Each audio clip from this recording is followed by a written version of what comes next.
আজকে আমাদের দেশের প্রয়াত প্রধানমন্ত্রী ডক্টর মনমোহন সিংয়ের প্রয়াণ দিবস। ওনার অর্থনৈতিক পাণ্ডিত্য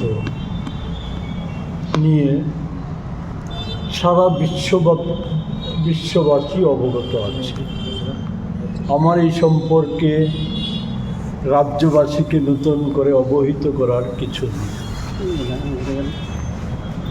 যে বিষয়টা বলবো সেটা হচ্ছে যে আজকের দিনে মনমোহন সিংয়ের যে অর্থনৈতিক চিন্তা, এটা ভারতবর্ষের বর্তমান শাসক দল অনুসরণ না করলে পরেও পৃথিবী অনেক গণতান্ত্রিক দেশ সেই চিন্তাধারা প্রতিফলন করে আজকে অনেকটাই এগিয়ে যাচ্ছে।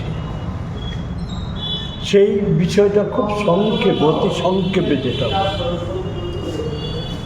যে কোনো বিষয়, যে মনমোহন সিং এমন একটা ব্যক্তিত্ব ছিলেন আমাদের দেশে, যখন উদার অর্থনীতির হাওয়া গোটা দুনিয়া জুড়ে, সেই সময় মনমোহন সিংজি প্রথম আমাদের দেশে নরসিংহ রাওয়ের সময়ে আমাদের দেশে অর্থমন্ত্রীর দায়িত্ব পালন। অনেক সমালোচনা হয়েছিল সেই সময় উদারীকরণের বিরুদ্ধে, বেসরকারীকরণের বিরুদ্ধে, কিন্তু মনমোহন সিংজি জানতেন যে রেইসের ঘোড়াকে কী করে কখন লাগামটা টানতে হয়। তারই দুটো উদাহরণ। একটা হচ্ছে নরসিংহ রাও সিংয়ের সময়ে উদারীকরণ, বেসরকারীকরণের সারা পৃথিবীব্যাপী আওয়াজ, এবং আমাদের দেশেও অর্থনীতিতে তার ধাক্কা, এটা সামাল দিয়েছিলেন শুধুমাত্র একটা সরকারি সংস্থা মারুতি উদ্যোগকে জাপানের সাথে কোলাবোরেশন করে এই পরিস্থিতির সামাল দিয়েছে। এরপরের ইতিহাস আপনারা জানেন।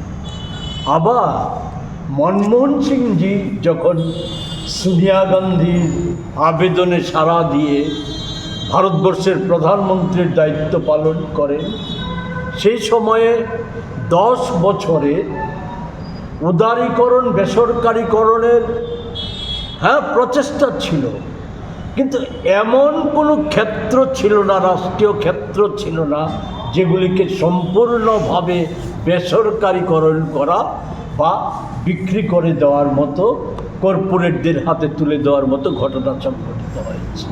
এটাকেই আমি বলছি লাগাম টেনে ধরা।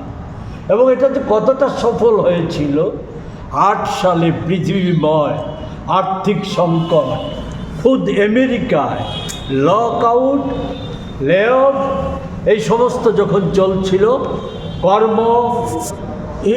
কর্মক্ষেত্রের ছাঁটাই ভয়ঙ্করভাবে বেড়ে গিয়েছিল।